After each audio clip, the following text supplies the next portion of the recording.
Oke, perkenalkan nama saya Budi Prastia dengan NIM 2506009. Oke, perkenalkan nama saya Iqbal Mana Firmansyah dengan NIM 2506018. Oke, perkenalkan nama saya Friendly Dwi Amrisa dengan NIM 2506016. Oke, perkenalkan nama saya Fadil Priarisa dengan NIM 2506018. Perkenalkan nama saya Refri Saputra dengan NIM 2506027. Nah, sekian dari perkenalan kami masing-masing dalam kelompok ini. Sekian, terima kasih.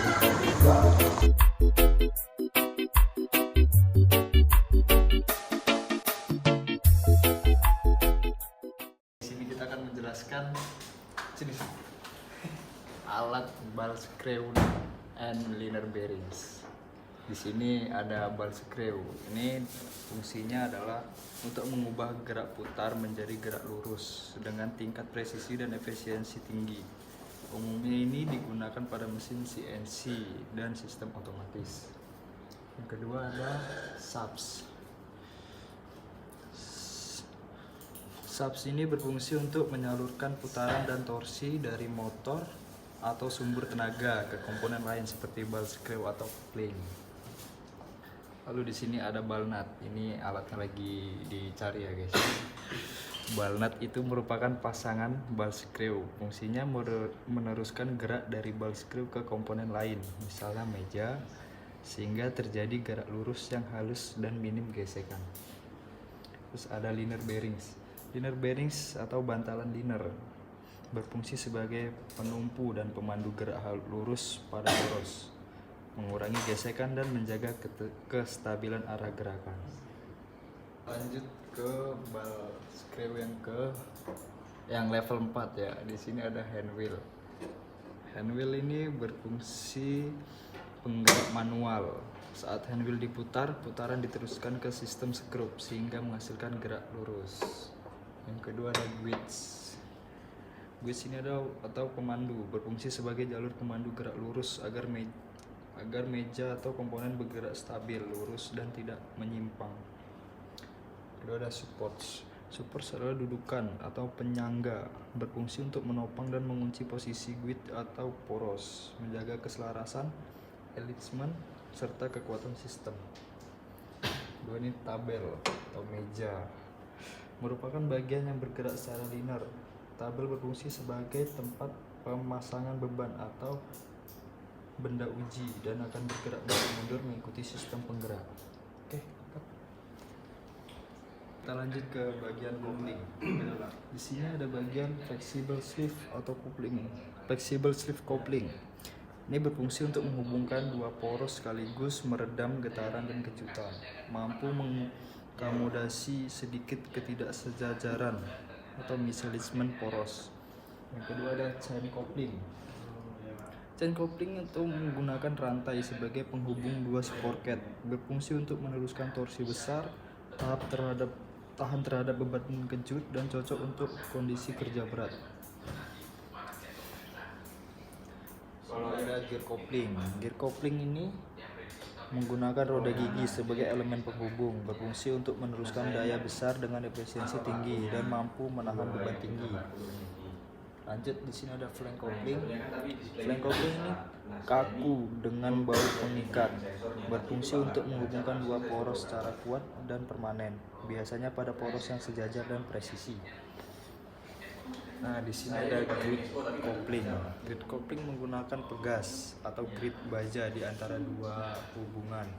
Fungsinya meredam getaran dan beban kejut serta cocok untuk putaran menengah atau tinggi. Dan terakhir adalah universal joints, berfungsi untuk meneruskan putaran. Teman-teman, di sini saya akan menjelaskan tentang pulleys. Kalau di bahasa bengkelnya itu pulley. Nah, di sini teman-teman pasti sudah tidak asing dengan komponen ini. Yang dari jurusan SMK, TSM, dan TKR pasti sudah tidak asing. Oke, di sini saya akan menjelaskan komponen tersebut. Nah, di sini ada komponen namanya step-con pulley. Nah, yang di sini berfungsi untuk mengubah kecepatan putar dengan cara memindahkan sabuk diameter pulley yang berbeda. Semakin besar diameter, putaran lebih lambat, torsi lebih besar. Nah, di sini ada komponen namanya double groove pulley. Nah, di sini fungsinya pulley dengan dua alur sabuk digunakan untuk menyalurkan daya dan meningkatkan kestabilan sabuk. Nah, di sini ada komponen yang namanya variable pitch pulley. Fungsinya yaitu memungkinkan pengaturan kecepatan secara halus tanpa mengganti pulley. Jadi kesimpulannya, trainer ini berfungsi sebagai alat pembelajaran sistem transmisi, sabuk, dan pulley untuk memahami pengaruh diameter pulley terhadap kecepatan torsi dan efisiensi transmisi daya. Oke. Baik, kita akan lanjut. Di sini ada komponen yang namanya spurs gears. Nah, di sini fungsinya komponen yang satu ini spur gear modul 2-20 T. Digunakan sebagai penggerak driver untuk menghasilkan kecepatan putar lebih tinggi dan torsi lebih kecil. Nah, yang ini ada spur gear modul 2-30 T. Fungsinya memberikan kombinasi kecepatan dan torsi seimbang.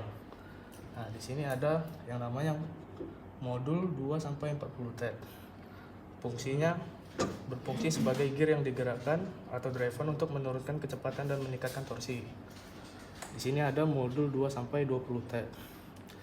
Fungsinya cocok untuk analisis rasio transmisi yang lebih tinggi. Dan di sini ada modul 1/5 sampai 48 T. Fungsinya yaitu digunakan untuk mempelajari pengaruh modul terhadap kekuatan ukuran gigi. Dan yang satu lagi adalah modul 1/5 sampai 60 T. Digunakan untuk simulasi sistem transmisi daya berat. Nah, jadi kesimpulannya, trainer spur gear ini digunakan untuk memahami prinsip kerja roda gigi lurus termasuk rasio transmisi, kecepatan putar, torsi, dan pengaruh jumlah gigi serta modul terhadap kinerja sistem mekanik. Kita lanjut dengan komponen yang namanya pulley. Di sini saya akan menjelaskan apa itu komponen pulley yang kecil ini. Komponen ini berfungsi untuk menghasilkan kecepatan putar tinggi, namun torsinya kecil saat digunakan sebagai penggerak. Dan di sini ada torsi yang besar, pulley yang besar. Nah, di sini fungsinya untuk menghasilkan kecepatan lebih rendah, namun torsinya itu lebih besar. Nah, jadi itu kebalikannya. Oke. Di sini saya lanjut akan menjelaskan komponen tersebut.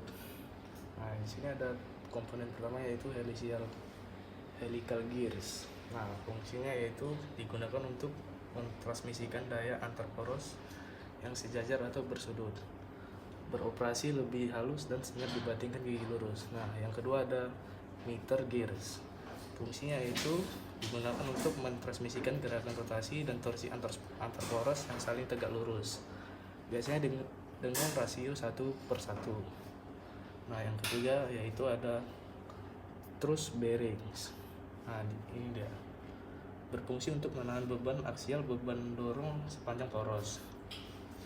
Nah, selanjutnya yaitu komponen plain bearings atau bantalan polos. Nah, ini teman-teman komponennya yaitu berfungsi sebagai pendukung gerakan relatif antar dua komponen, biasanya untuk menahan beban radial dan mengurangi gesekan. Nah, selanjutnya yaitu ada collars atau kerak poros. Nah, ini teman-teman komponennya yaitu digunakan untuk mencegah pergerakan aksial komponen sepanjang poros. Nah, yang terakhir itu ada shaft poros atau poros, yaitu fungsinya digunakan untuk elemen mesin berputar yang berfungsi untuk mentransmisikan daya atau gerakan. Oke, di sini saya akan menjelaskan bagian-bagian dari coupling shaft, block bearing, bearing and seals 2. Nah, kita lihat di coupling shaft. eh, kopling shaft.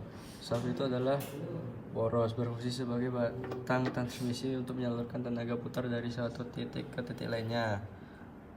Untuk koplingnya berfungsi untuk menghubungkan dua buah poros secara ujung ke ujung sehingga tenaga putar dari poros penggerak dapat diteruskan ke poros yang digerakkan, sekaligus mengompensasi sedikit ketidaksejajaran antar poros. Nah, lanjut ke pillow block bearing. Ini berfungsi untuk menyangga poros shaft yang berputar secara paralel dengan permukaan dudukan. Fungsinya adalah memberikan dudukan struktural yang kokoh agar poros tetap stabil saat berputar pada kecepatan tinggi. Lanjut ke bearing and seals. Itu adalah untuk mempelajari cara kerja bearing atau bantalan dalam mengurangi gesekan antara dua bagian yang bergerak, serta seals penutup segel yang berfungsi mencegah kebocoran pelumas atau masuknya kotoran ke dalam sistem mesin. Yang terakhir, bearing and seals 2 itu adalah lanjutan dari bearing and seals yang pertama ini, itu untuk mempelajari spesifik, identifikasi komponen, analisis kerusakan, dan untuk aplikasi industri. Lanjut ke komponen berikutnya. Oke teman-teman, kali ini kita menjelaskan tentang idler sprocket. Nah, di sini untuk fungsi idler sprocket ini digunakan pada sistem transmisi rantai untuk mengelola ketegangan rantai, mengubah arah pergerakan rantai, atau desain mesin sehingga mereka tidak mentransmisikan daya dari poros penggerak utama, melainkan berputar bebas. Kita menjelaskan tentang timing belt, yang dimana fungsinya adalah katrol sabuk timing dengan 24 gigi. Di sini selanjutnya kita menjelaskan fungsinya berbagai komponen, yaitu dirancang untuk tujuan yang dimana ini kita menjelaskan tentang timing belt pulley. Fungsi utama komponen ini digunakan dalam sistem transmisi tenaga untuk mentransfer gerakan rotasi secara sinkron antara dua poros atau lebih menggunakan sabuk timing. Nah, di sini kita lanjut menjelaskan tentang roller penegang, yaitu transitioning roller, yang dimana fungsi utama alat ini itu berfungsi untuk menjaga ketegangan yang tepat pada sabuk timing atau sabuk lainnya dalam sistem transmisi. Nah, selanjutnya kita akan menjelaskan ini. Yaitu roda gigi atau gear, yang dimana fungsi utamanya itu memindahkan daya mekanis dari satu poros ke poros lainnya. Kemudian roda gigi ini adalah komponen mesin yang berputar, memiliki gigi-gigi yang satu mengunci dengan roda gigi lain untuk mentransmisikan torsi dan gerakan. Teman-teman, kita akan menjelaskan tentang bagian part ini, yaitu collar, yang berfungsi untuk menjaga ketegangan optimal. Tensioner memastikan sabuk atau rantai memiliki ketegangan yang pas dan mencegah menjadi terlalu kendur atau terlalu kencang. Sekian, terima kasih. Nah, baik, di sini saya akan menjelaskan fungsi utama dan bagian-bagian dari motor listrik. Langsung saja, fungsi utama dari motor listrik, penggerak utama yang mengubah energi listrik menjadi energi mekanik. Baik, di sini ada bagian poros atau sub motor, bagian yang menyalurkan putaran dari motor ke beban. Baru di sini ada kotak terminal atau terminal box, tempat sambungan kabel listrik masuk. Di sini ada kabel listrik yang menyalur daya ke motor. Lanjut ke bagian belakang. Di sini ada kipas pendingin motor, bagian belakang mendinginkan motor saat berputar. Mungkin sekian video penjelasan saya terkait fungsi utama dan bagian-bagian dari motor listrik.